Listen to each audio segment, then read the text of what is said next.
নমস্কার, আমি Suparna Bose, nutritional consultant. আজ আমরা যে বিষয়টি নিয়ে কথা বলবো সেটা হলো হোয়াই ইম্পর্টেন্ট লাইফস্টাইল। আমি বারবার লাইফস্টাইলের কথা বলছি, কারণটি হলো যে আমাদের যে ডিজিজগুলো আছে বা আমার যে শরীরে আমার যে ডিজিজটা রয়েছে সেটি দুভাবে আসতে পারে, এক জেনেটিক ওয়েতে আর না হলে আমার লাইফস্টাইলের দ্বারা। তো আমাকে প্রথমে আইডেন্টিফাই করতে হবে যে আমার যে ডিজিজটি রয়েছে সেটি আমার জেনেটিক ওয়েতে এসছে নাকি আমার লাইফস্টাইলের দ্বারা আমি নিজেই সৃষ্টি করেছি এবং তার জন্য সাফার করছি। তো সেই অনুযায়ী আমি আমার তাহলে লাইফস্টাইল যদি চেঞ্জ করি তো আমি সেটাকে লেভেলে আনতে পারবো। যদি আপনার জেনেটিক ওয়েতেও কোনো ডিজিজ এসে থাকে তার অন এবং অফের সুইচ আপনার নিজের মধ্যেই রয়েছে, আপনি সেটাকে অবশ্যই লেভেলে আনতে পারেন।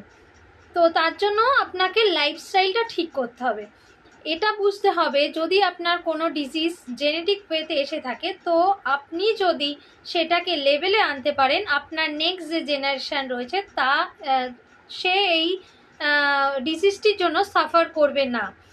আর যদি আপনি লাইফস্টাইলের দ্বারা এই ডিজিজটি বহন করছেন তো আপনার ভাবতে হবে যে আপনি তো সাফার করছেন, আপনার নেক্সট যে জেনারেশান আছে সেও এই ডিজিজটি বহন করবে এবং সাফার করবেই, সেটা বলছি না, মানে তার এটা রিস্ক রয়ে যাচ্ছে যে সে এটা বহন করতে পারে যদি আপনি লাইফস্টাইলের দ্বারা আপনার কোনো ডিজিজ এসে থাকে।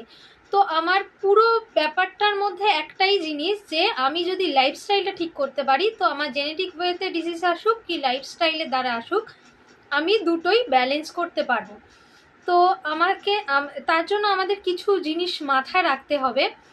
আমরা মনে করি যে আমার একটা ডিজিজ এসছে, আমরা যতক্ষণ না সেই ধরুন আমার পেটে ব্যথা হচ্ছে, পেটে ব্যথা হবে তখন তারপরেই আমি ডক্টরের কাছে যাই এবং তারপর উনি বিভিন্ন রকম টেস্ট করতে দেয়, টেস্ট করার বাদে উনি বলে যে আপনার এরকম এরকম সমস্যা হয়েছে, আপনাকে এই মেডিসিন নিতে হবে।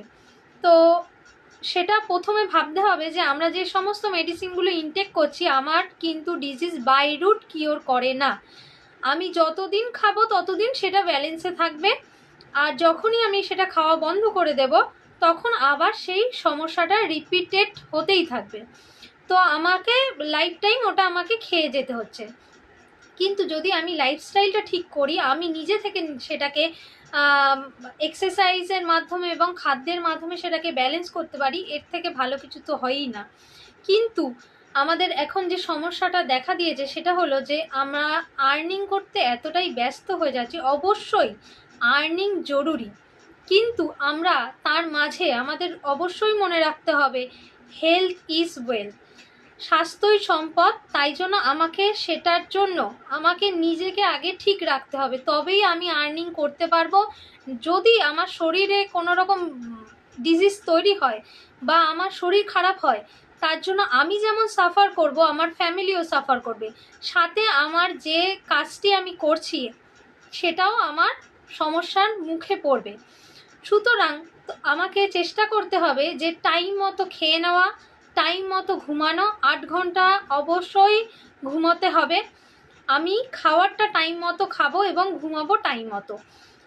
কিন্তু এটা আমরা কেউই ভেবে দেখছি না, আর্নিং করার জন্য আমরা এতটাই ব্যস্ত হয়ে যাচ্ছি যে আমরা টাইম মতো খাচ্ছি না, টাইম মতো ঘুমাচ্ছি না, যার কারণে আমাদের বিভিন্ন রকম সমস্যা আসছে।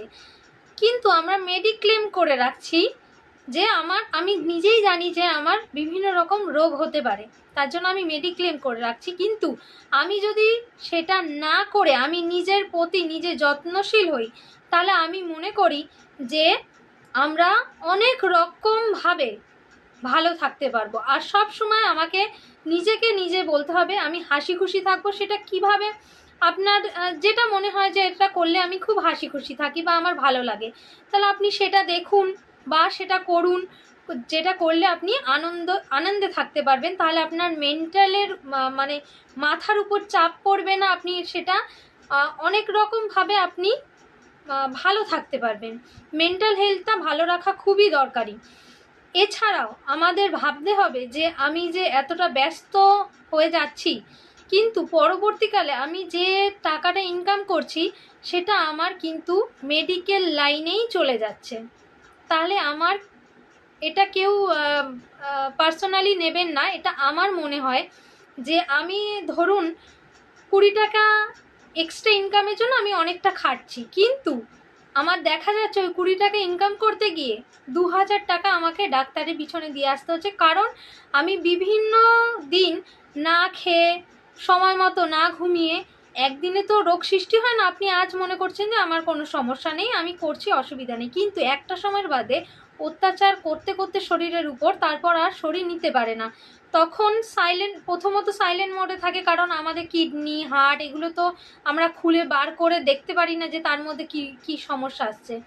যখন বাড়াবাড়ি পর্যায়ে যায় তখন আমরা রিপোর্ট করি এবং আমরা দেখতে পাই যে আমার এরকম এরকম সমস্যা দেখা দিয়েছে, তখন ওটা কিওর করাটা একটা সমস্যার মুখে আমাদের পড়তে হয়।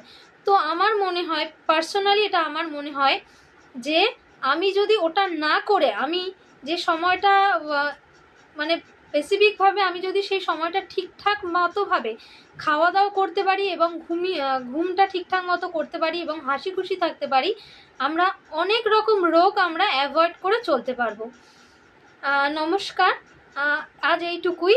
আর নেক্সট ভিডিওতে আমি আরও অন্য অন্য বিষয়, প্রোটিন, ফাইবার, ভিটামিন, ডায়াবেটিস, বিভিন্ন রকম রোগ নিয়ে এবং বিভিন্ন রকম খাদ্যের মাধ্যমে আমি কিভাবে সেগুলো কিওর করতে পারি সেগুলো বিষয়ে আমি কথা বলবো।